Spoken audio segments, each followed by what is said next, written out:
começar a segunda etapa, né, que é abrir para as perguntas e eu vou fazer a seguinte sistemática. Vou abrir 3 sessões de cada vez. Tá? Vou pedir que as pessoas façam. Oi, João, você quer fazer uma proposta? Não, você escreveu? Eu escrevendo. Ah, tá. Eu vou abrir 3 sessões de cada vez. Acho que não tem pressa, a gente pode levar devagar. Não sei que alguém tem algum entendimento nessa linha, né? Vou pedir às pessoas, por favor, para ser extremamente objetivos. Eu acho que tem muita gente querendo falar. Então, para fazer perguntas, não é para fazer considerações, né? Muito provocadas, né? E vou pedir que as pessoas fiquem por tempo, em 2 minutos, eu vou marcar aqui o cronômetro na mão. Eu acho que 2 minutos dá para as pessoas objetivamente perguntarem, né? E dirigir a pergunta para um componente apenas da mesa. Se a gente dirigir a pergunta 2 minutos para todos os componentes da mesa, nós não vamos sair daqui hoje, né? Então, estou abrindo as discussões, né?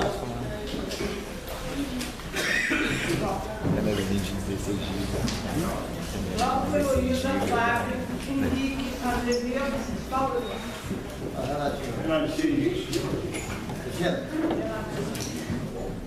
Antes de mais nada, saudar a mesa, todos os participantes, acho muito importante que o Executivo Municipal está participando aqui, discutindo, dialogando. Acho isso da maior importância. Isso resgata o trabalho efetivo de uma universidade pública que quer trazer discussão da sociedade para aqui. Então, parabenizar a mesa mesmo pela apresentação. Eu tive algum tempo pesquisando a área central de Niterói, no que diz respeito à sua comparação com o Plaza Shopping. E certa vez, rápido, já está contando 2 minutos, eu teria que ser muito rápido. Eu cheguei numa loja que se chamava, não sei se existe mais essa loja, nesse centro de comércio popular.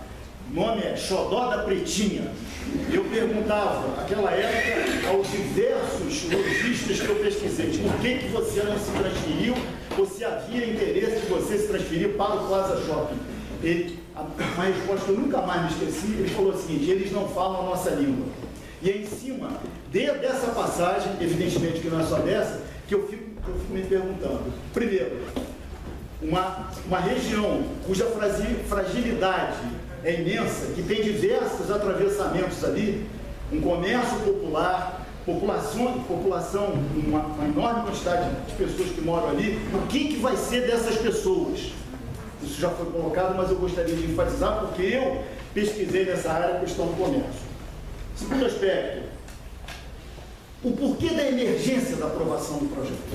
E aí eu relembro que há 2 anos atrás, na verdade há 3 anos, quase 3 anos atrás, nós fizemos uma conferência internacional sobre mega eventos de cidades, aqui nesta universidade, aliás, nesta sala, uma das sessões ocorreu, e tivemos a visita de um professor grego, chamado Stavros Stavridis. Ele falava exatamente do novo modelo de planejamento e gestão urbana das cidades e caracterizava 2 elementos fundamentais que a professora Fernanda Santos também colocou.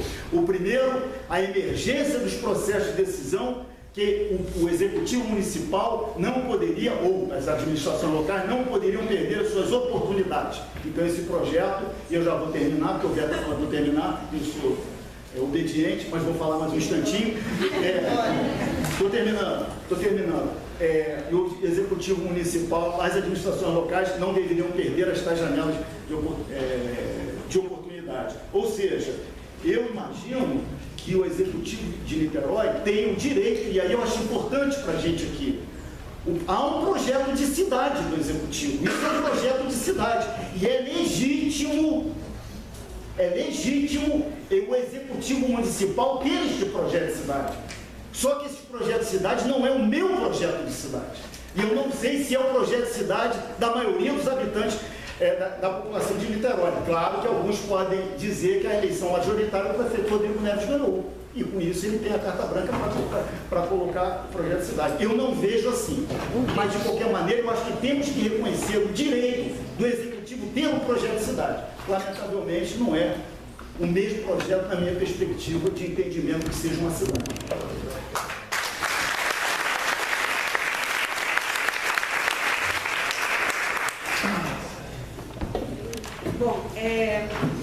professora Heloísa, da Arquitetura, e eu teria inúmeras questões a colocar aqui, mas a professora Berta vai me alinhar no tempo. Enfim, eu percebo nessa apresentação, nas colocações que foram colocadas por todos, algumas ideias que que são comuns a alguns projetos de operação urbana consociada, sobretudo aquele que está mais próximo ao nosso, que é Maravilha.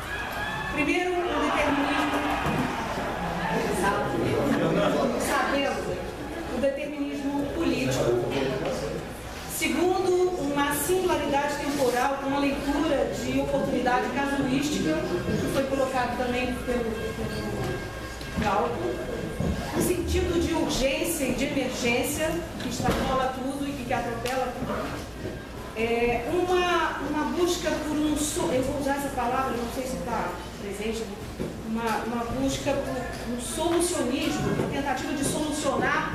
Isso é um problema, um obstáculo, né?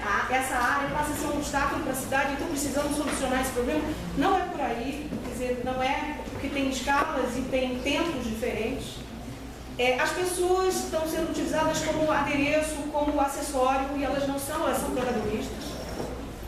E também um discurso, uma linha de que é um destino comum, único, inexorável e inevitável, né? Como se isso pudesse ser o carro-chefe. A minha pergunta, e aí na minha área específica, que é em relação à questão da mobilidade, é que os estudos que foram, pelo menos os aspectos que foram abordados no EIV, eles enaltecem, sobretudo, uma relação, uma escala que não é nossa, que é a escala metropolitana. Essa área, ela é uma área metropolitana. Estamos numa cidade, fazemos parte do núcleo metropolitano. Não podemos considerar projetos que são verdadeiras interrogações e que extrapolam a nossa. Então, a minha pergunta é, como apoiar, né, uma operação urbana consociada com essa magnitude, onde o impacto na cidade é incrível, mas também o impacto nas fronteiras e franjas metropolitanas, baseado na racionalização de transporte intermunicipal, baseado numa linha 3 metrô, baseado num transporte de barcas que não atende, né, a população. Como vocês explicam e apoiam essa proposta baseada nesse transporte?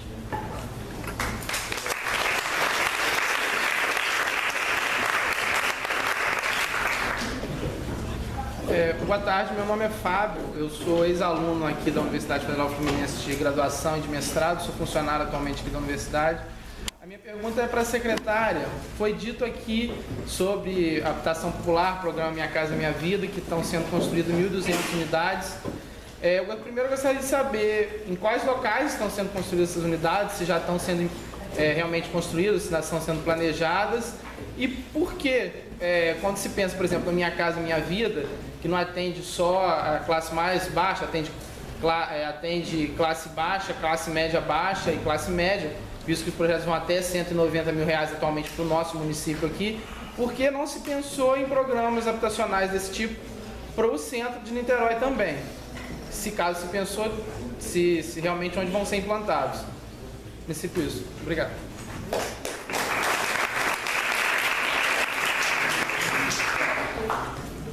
Agora vamos passar para o código dele.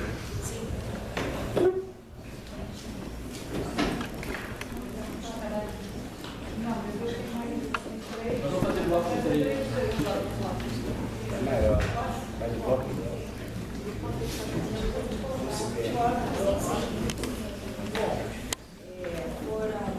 Queria agradecer o convite uma vez mais. Queria agradecer a presença dos professores, alunos, vereadores pela presença. Enfim, foram muitas perguntas. Eu vou resumir algumas questões, o Renato vai me ajudar a responder outras, mas especificamente em relação aos comentários da professora Fernanda Santos, eu queria dizer o seguinte: primeiro que tem uma questão teórica, que a professora colocou, muito pertinente, mas ela fala de circulação de modelos, de adoção de modelos. E eu expliquei realmente alguns casos que nós poderíamos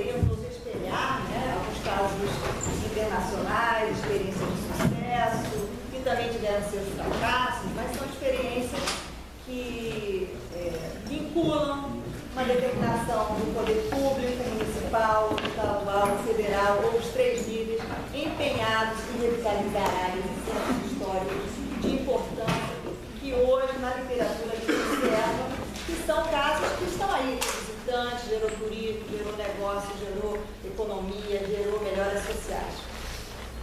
Mas eu queria contrapor a circulação de modelos que a professora fala, e o seu grupo que ajudou a elaborar esse documento, e queria referir-me à minha tese doutoral de circulação de ideias. Quando nós estamos pensando nesse processo, nós estamos pensando, eu tenho um corpo teórico de pensamento, do qual fazem parte a professora Alicia Novick, de Buenos Aires, professoras antigas do Rio de Janeiro, faziam parte do Solar Granjan de Montenegro, professora Giovanna Grosso del Brena, professora Irma Aristizábal, professora Maria Paz Chiavari, enfim, que se espelharam nas experiências de circulação de ideias, ou seja, que se fala em teorias de circulação de ideias que são promovidas no primeiro mundo.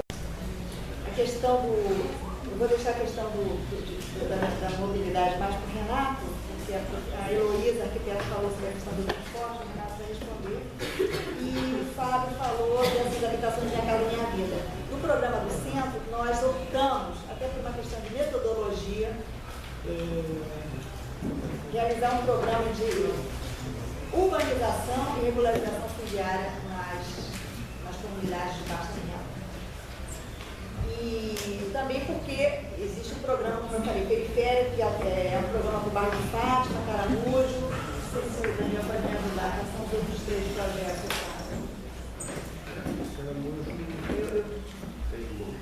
Morro do Castro. Bom, depois de responder, pena que o Marquinhos nos deixa aqui para dizer o nome das 4 áreas. São Lourenço, né? Sabão, não tem Minha Casa Minha Vida. Mas São Lourenço, bairro de Fátima, Caramujo, enfim, tem 4 operações que totalizam 1.200 unidades, né? Muito próximas ao centro. E nas habitações do centro nós vamos realizar então os programas de urbanização de favelas. E por que nós vamos realizar a urbanização de favelas? Primeiro, porque atuar nessas áreas exige uma metodologia. Nós não somos da corrente de substituir tudo para construir umas novas habitações, tipo o projeto Singapura de São Paulo, Minha Casa Minha Vida, que você demole tudo, bota o pessoal em aluguel social, depois volta para aquelas unidades construídas pelo Minha Casa Minha Vida. Até por uma história pessoal, de ter conduzido o Favela Bairro do Rio de Janeiro, por acreditar que essa é a melhor metodologia, são processos de renovação cautelosa, que a gente tem que atender comunidades que, com muito esforço, durante muitos anos, tijolo a tijolo, elas foram construindo as suas casas. Então não pode de dia para a noite dizer fora e depois volta no aluguel e de volta. Não, é um processo cauteloso e até por conta do impacto que seria uma atuação mais privada, nós nos recolhemos e o poder, enfim, o prefeito e os secretários de habitação, meio ambiente, resolvemos usar uma metodologia mais de urbanização, regularização, mais cautelosa, mais, digamos também, onde há mais especialistas no assunto. Hoje o Rio de Janeiro tem mais de 3 mil. Rio de Janeiro e Niterói, né? A própria UF, a ideia é fazer com a metodologia que a UF já vem adotando no programa Mama África e outros programas, enfim, realmente combinar um programa com uma metodologia mais pública de atuação social, e a gente já tem experiência, vocês da UF já tem experiência, e por isso nós recolhemos um pouco essa ideia de colocar dentro da operação lá fora e nós cuidamos com outra metodologia que não é da operação urbana social. Mas, no caso que a operação vai contemplar, seria toda a infraestrutura, não só de drenagem, que desce dos morros, das áreas planas, a parte de infraestrutura, a adução de água, de lixo, toda uma parte mais estrutural, sim, que a operação urbana entra. Mas ela entra na fronteira com esse recolhimento e E eu porém por pensar então com essa operação mais de urbanização mais cautelosa e mais focada no social.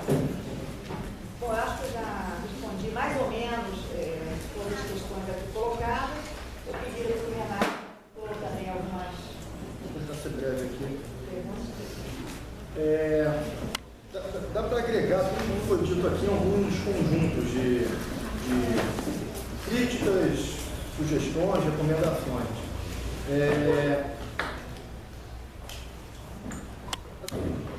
Uma questão recorrente aqui é que a lei não prevê isso, a lei não prevê aquilo, a lei não prevê aquele outro. A lei, dentro da etapa do planejamento, da etapa legislativa, não da etapa de projeto ainda. Comumente a gente tem trazido discussões que vão acontecer, problemas que vão ser atacados, vão ser abordados, eventualmente precisar serem mitigados, porque foi inevitável serem mitigados, na etapa de projeto. A legislação não tem como dar resposta para todos os elementos pertinentes a outras etapas desse processo de planejamento que a gente está tratando aqui no âmbito da área central de Niterói. Dentro do escopo da legislação, então, o que a gente pode abordar ou não, seja por questões de competência, ou de impedimentos legais, ou limites legais que essa legislação pode chegar, todos os impactos que essa lei possa provocar estão sendo apontados no EI. É para isso que ele serve.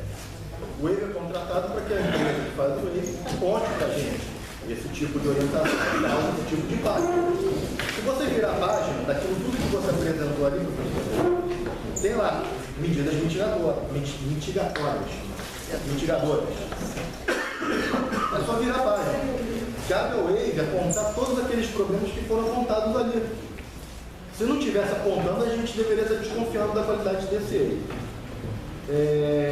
O EI não foi distribuído ao concurso, porque antes mesmo da gente distribuir ao concurso, já estava, naquela reunião que a gente distribuiu o projeto de lei, já estava no site da Secretaria de Urbanismo, está lá, publicado, foi dito isso lá, na sessão anterior, inclusive.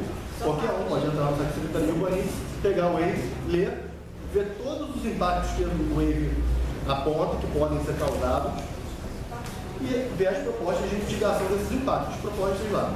Cabe à sociedade,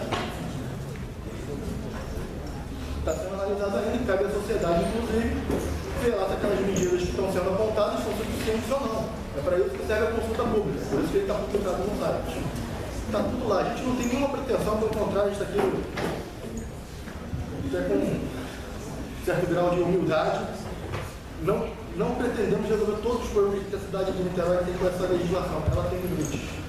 A gente tem que fazer um exercício, então, de saber até que ponto a gente pode ir com esse instrumento, até que ponto ele é positivo, e extrair o máximo de benefícios, de impactos positivos que ele possa oferecer para a cidade. É isso que a gente está tentando fazer aqui agora. Estou falando isso por quê? Mobilidade, por exemplo. Mobilidade, como você colocou, para o caso da cidade de Niterói, caso do município de Niterói, embora muitas pessoas não tentem não abordar dessa forma, o problema de transporte da cidade de Niterói é metropolitano. É um problema metropolitano. A gente, como mostrou ali no slide, é o núcleo do leste metropolitano. É o eixo de circulação entre São Gonçalo, que tem quase 1 milhão de habitantes, 970 mil, se não me engano. Maricá, que cresceu 66% da população só na última década. Itaboraí, que está recebendo investimentos do Comperj. Todo esse cenário é a cidade do Rio de Janeiro, que é a capital do estado, polo econômico estadual. De novo, a gente não tem a pretensão de resolver todos os problemas, não significa que a gente esteja negligenciando isso. Como a Verena colocou aqui, mobilidade, no caso do centro de Niterói, tem que ser pensado no âmbito não só municipal, como metropolitano. É para isso que a gente está trabalhando com a Secretaria de Urbanismo e Mobilidade na estruturação de um anel de transporte público que a cidade de Niterói não tem hoje. Como foi uma reivindicação do professor aqui, colocando cada modalidade de transporte de acordo com a sua inserção mais adequada. O que quer dizer isso? O BRT é necessário e ele é bom, pode ser muito bom, aonde ele pode ser bom. A gente não pode inventar de colocar BRT aonde ele não vai atender. Determinadas regiões da cidade, como a região oceânica, por causa da estrutura que ela apresenta hoje, não adianta pensar em 20 anos, que é hoje, o fato, que está lá instalado, não dá para esperar 20 anos para utilizar um VLT na região oceânica, porque daqui 20 anos a vida hoje do material orgânico já acabou, tem que ser substituído para essa nova população poder usufruir dos benefícios. Então, hoje a escala da região oceânica é para a BRT. A área,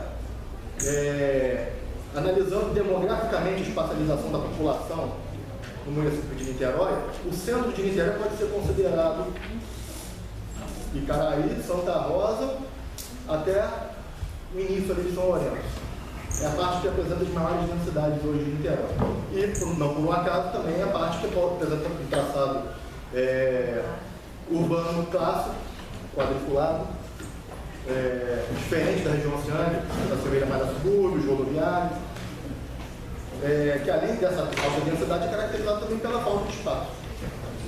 Nessa região, não tem como a gente pensar no BRT, porque o BRT consome um pouco mais de espaço, a região oceânica tem para oferecer, já que essa área central em termos de estrutura, em termos de engenharia urbana, essa área não tem para oferecer esse espaço.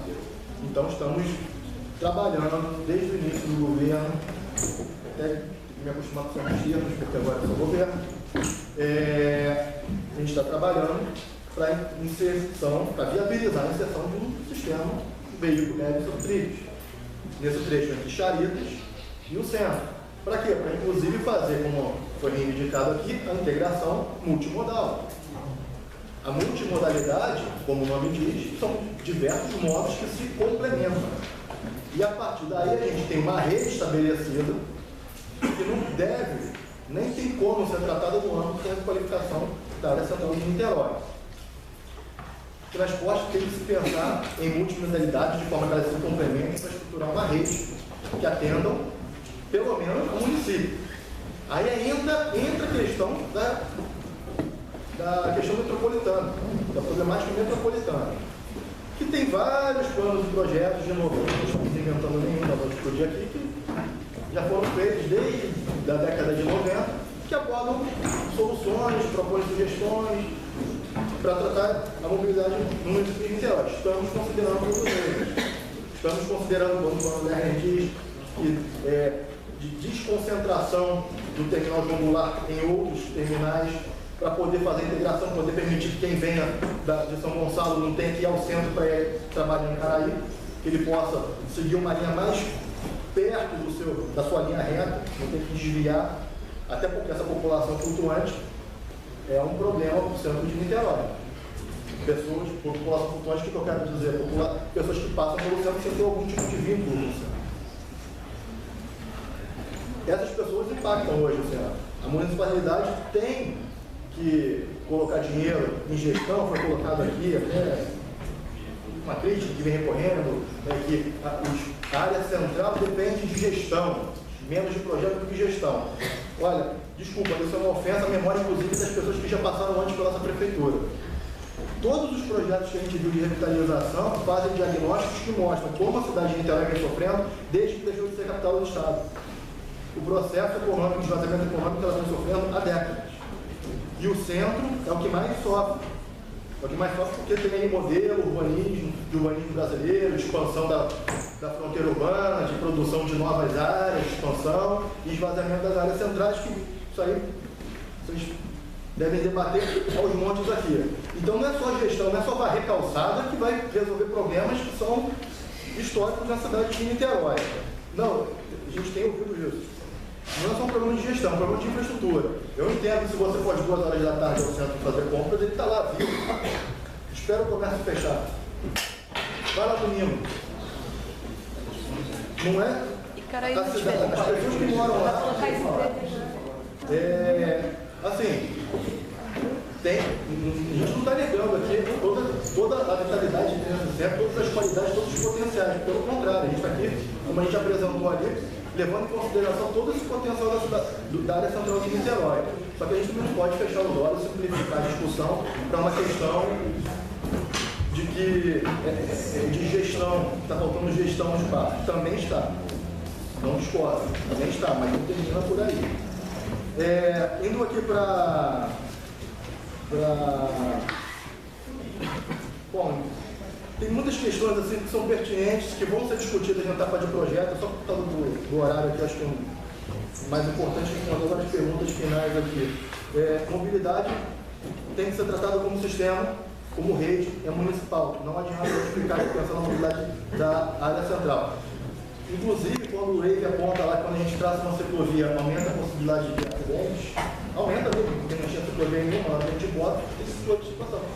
Aquilo ali é um trabalho técnico, que ele vai falar, ele vai apontar o que vai acontecer se não houver medidas mitigadoras.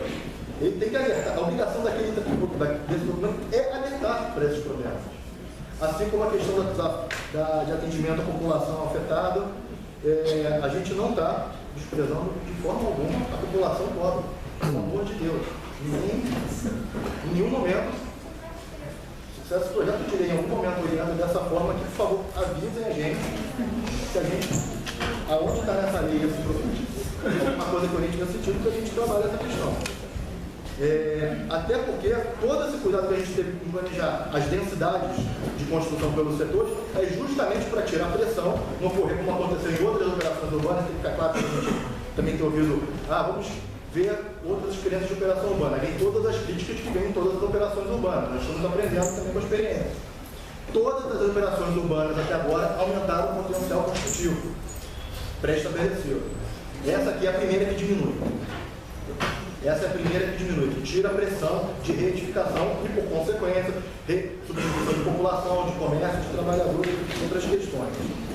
Enfim, Minha Casa Minha Vida está sendo contemplado, não tem como ser tratado e se abordar todo o escopo dessa lei. O projeto de requalificação do centro é um projeto maior. Eu tenho como falar sobre o projeto de lei aqui e para falar agora de todos os programas necessários, não só para a revitalização do centro, como da área central, a gente tem que sentar e discutir com todas as secretarias. Programas de incentivo ao turismo, de desenvolvimento do comércio tradicional, da questão da habitação de interesse social, isso tudo está sendo levado em consideração, sim. Em nenhum momento a gente diz que não vai ter, que não está sendo previsto, está previsto. A gente está trabalhando nisso. Só não tem como, no âmbito dessa deputada do tempo, entrar nos detalhes de cada uma delas. Werber, uma observação só que eu fiz. Posso ter compreendido mal. Mas para o bom nível do nosso debate, que está no bom nível, eu ouvi uma frase da nossa secretária dizendo que nós precisamos de um debate sério. E isto é um debate sério. E segundo, o subsecretário, desculpa, que algumas intervenções aqui estariam ofendendo as educações. Não, meu caro, a universidade é um lugar de debate, ninguém aqui ofende ninguém. Isso é um debate.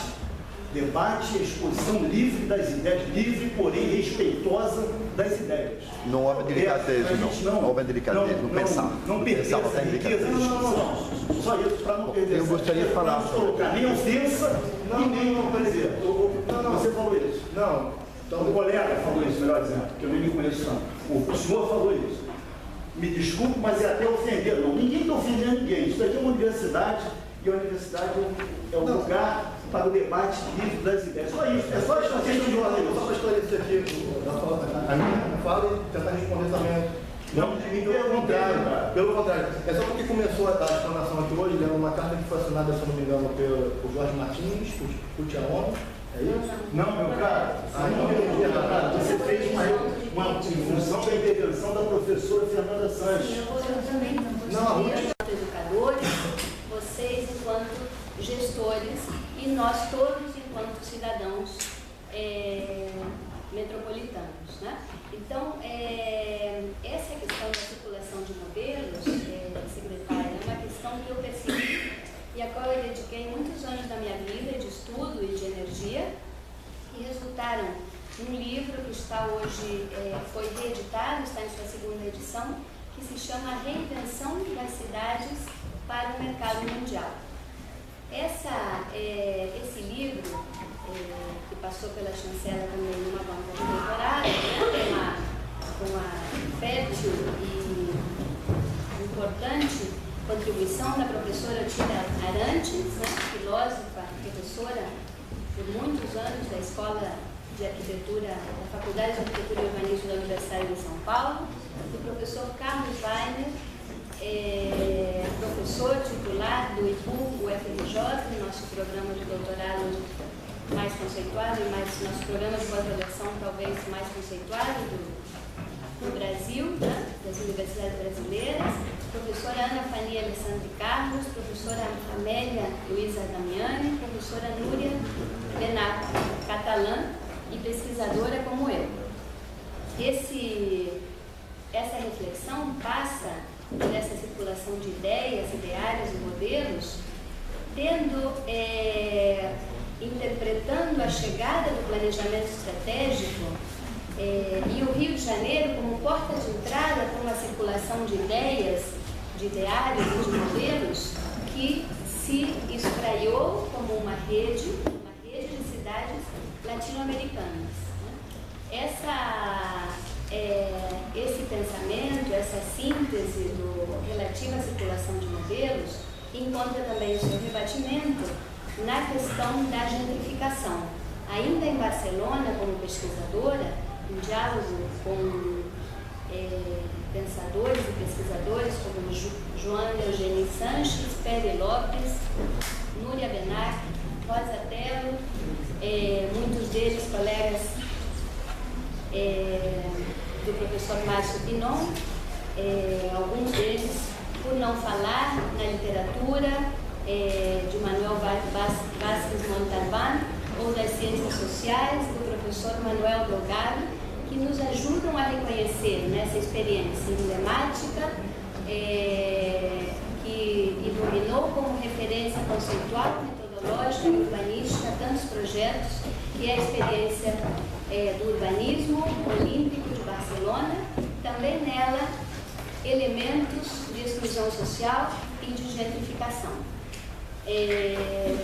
Penso que a ideia de urbanismo de exceção, estado de emergência, são ideias que cabem no urbanismo contemporâneo, uma vez que não só eu, mas o conjunto de colegas da mesa se referiram à necessidade da suspensão da tramitação na Câmara de um projeto de lei que nem de longe foi suficientemente discutido pelos diversos grupos sociais, instâncias, rituais e espaços de discussão do que se espera de uma sociedade democrática.